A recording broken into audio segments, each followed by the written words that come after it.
Ela olhou para mim com os olhos secos e disse: Você não pode me controlar. Eu havia mostrado as mensagens. As provas. Tudo. E a resposta dela foi essa. Não desculpa. Não explicação. Não lágrima. Uma declaração de independência no meio de uma traição. Você não pode me controlar. Disse minha mulher após eu encontrar as mensagens secretas. Tudo começou com o celular esquecido. Não o dela. O meu. Numa tarde de sexta-feira eu havia saído sem o celular e voltado 10 minutos depois para buscar. Entrei em casa sem fazer barulho, fui direto pro quarto onde havia deixado. Ela estava na sala. Mas a porta do quarto estava entreaberta, e pela abertura eu ouvi uma voz baixa, aquele tom específico que as pessoas usam quando estão falando com alguém que importa de um jeito que não pode ser anunciado. Não, ele não sabe de nada. Pode ficar tranquilo. Peguei o celular. Saí sem ela perceber que eu havia voltado. E fui sentar no carro na garagem por 40 minutos processando aquela frase. Ele não sabe de nada. Na semana seguinte, eu prestei atenção de um jeito que nunca havia prestado antes. Não de forma ansiosa. Metódica. Com a precisão de quem entendeu que tem uma pergunta importante a responder antes de qualquer movimento. O celular dela havia se tornado extensão do corpo nos últimos meses. Isso eu havia notado sem processar. As mensagens respondidas com velocidade diferente dependendo do horário. A tela sempre virada para baixo quando ela estava em casa. Coisas que eu havia visto sem olhar. Numa quarta-feira à noite, enquanto ela estava no banho, o celular ficou na bancada da cozinha. Desbloqueado. Abri as mensagens. E passei os 15 minutos seguintes lendo uma correspondência que reescreveu completamente os últimos 18 meses da minha vida. Não vou entrar em todos os detalhes porque alguns ainda doem de um jeito que não cabe em narração. Mas o suficiente para estabelecer o quadro. 18 meses de comunicação com alguém chamado Vinícius. Não mensagens casuais de amizade. O tipo de troca que existe entre duas pessoas que estão construindo algo junto, com planejamento, com referências íntimas, com aquela linguagem interna que só surge quando você passou tempo real dentro da vida de alguém. Havia uma mensagem de 3 semanas atrás que me fez parar completamente. Ela havia escrito: Às vezes me pergunto se ele vai descobrir. Mas aí olho para quanto tempo passou e percebo que ele não tem a menor ideia. É triste e libertador ao mesmo tempo. Triste e libertador. Eu havia sido descrito como uma situação triste e libertadora ao mesmo tempo.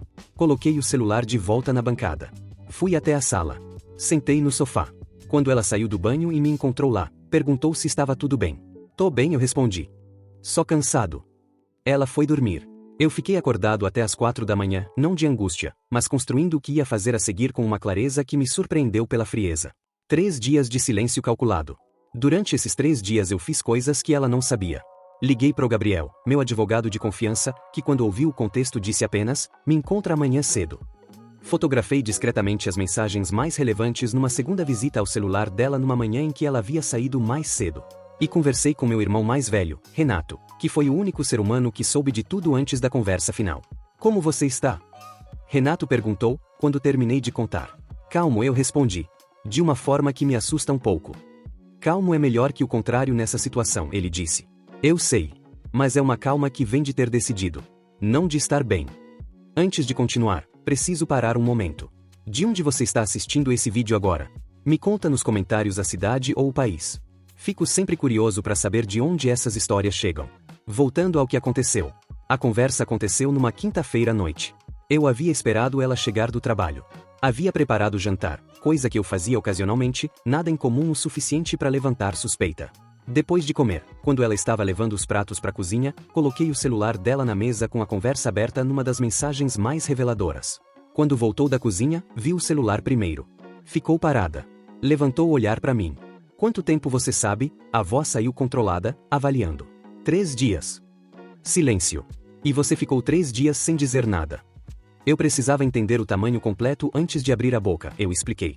Ao contrário de você, que passou 18 meses sem abrir a boca enquanto sabia muito bem o que estava fazendo. Ela ficou de pé, do lado da mesa, com o celular na mão. Você vai me deixar explicar? A voz ainda controlada, mas com uma tensão crescente por baixo. Vai ser difícil explicar 18 meses, eu respondi. As coisas são mais complicadas do que parecem nas mensagens. Complicadas como? Pausa. Eu estava num lugar ruim, ela começou. Me sentindo invisível dentro desse casamento. E o Vinícius apareceu no momento em que eu precisava de atenção. Você se sentiu invisível e a solução foi 18 meses de mentira. Eu sei que foi errado. Você escreveu que era triste e libertador, eu disse, com uma calma que claramente a desestabilizou mais do que gritos teriam. Triste e libertador. Eu era uma situação para você. Não um marido. Uma circunstância. E foi aí que ela disse a frase. Com uma firmeza que não havia planejado, mas que saiu de um lugar de defesa tão automático que ela não conseguiu segurar. Você não pode me controlar. O ar na sala mudou. Eu fiquei olhando para ela por um momento longo. Controlar, eu repeti, devagar. Você está me olhando assim, com essa calma toda, como se eu fosse uma situação a ser gerenciada, ela continuou, a voz subindo agora. Como se eu fosse sua propriedade que fez algo errado. Eu mostrei mensagens de 18 meses de traição, eu disse. E você transformou isso em conversa sobre controle. Porque é exatamente isso que parece. Parece controle eu te apresentar provas do que você fez. Parece controle a forma como você está me olhando. Fiquei em silêncio por um momento, deixando a irracionalidade daquilo pairar no ar entre nós dois. Você está usando linguagem de vítima no meio de uma conversa onde você é a pessoa que mentiu por 18 meses, eu disse, finalmente. Eu não sou vítima, ela respondeu, rapidamente. Então para de usar o vocabulário. Silêncio. Eu não estou tentando te controlar, eu continuei. Eu estou tendo uma conversa sobre algo que você fez e que me afetou. Se isso parece controle para você, me preocupa o que você chama de liberdade. Ela ficou olhando para mim por um longo momento. A raiva que havia subido foi baixando gradualmente, e o que apareceu por baixo era algo mais parecido com vergonha do que com qualquer outra coisa. Eu não devia ter dito isso, ela admitiu finalmente. Não devia, eu concordei. Eu entrei na defensiva. Você transformou sua traição em argumento sobre meu comportamento, eu disse. É uma manobra muito específica. Eu sei, ela disse, a voz menor agora. Eu sinto muito. Sentir é o começo, eu respondi. Mas não é suficiente para apagar 18 meses. O que você quer que aconteça agora? Ela perguntou. Uma pergunta importante porque era a primeira vez naquela conversa que ela havia colocado a decisão genuinamente em mim. Eu já conversei com o Gabriel, eu disse. O nome do advogado aterrissou na sala com um peso que ela entendeu imediatamente. Você já foi ao advogado. Nos últimos 3 dias eu organizei várias coisas, eu disse. Porque eu aprendi com os últimos 18 meses que agir sem informação completa é o erro mais caro que existe. Você planejou tudo isso enquanto continuava normal comigo, ela disse, e havia algo na voz dela que eu não soube classificar imediatamente. Eu aprendi com você como funciona, eu respondi. O silêncio que se seguiu foi o mais pesado de toda a conversa. Isso foi cruel, ela disse finalmente. Foi honesto, eu corrigi. Cruel é passar 18 meses mentindo para alguém que confia em você. Honesto é nomear o que aconteceu. Ela ficou em silêncio por um longo tempo. Quando falou de novo, a voz havia mudado completamente. Não a firmeza defensiva do início, não a voz menor da vergonha. Algo diferente. Mais real. Eu errei, ela disse. De um jeito que não tem argumento que suavize.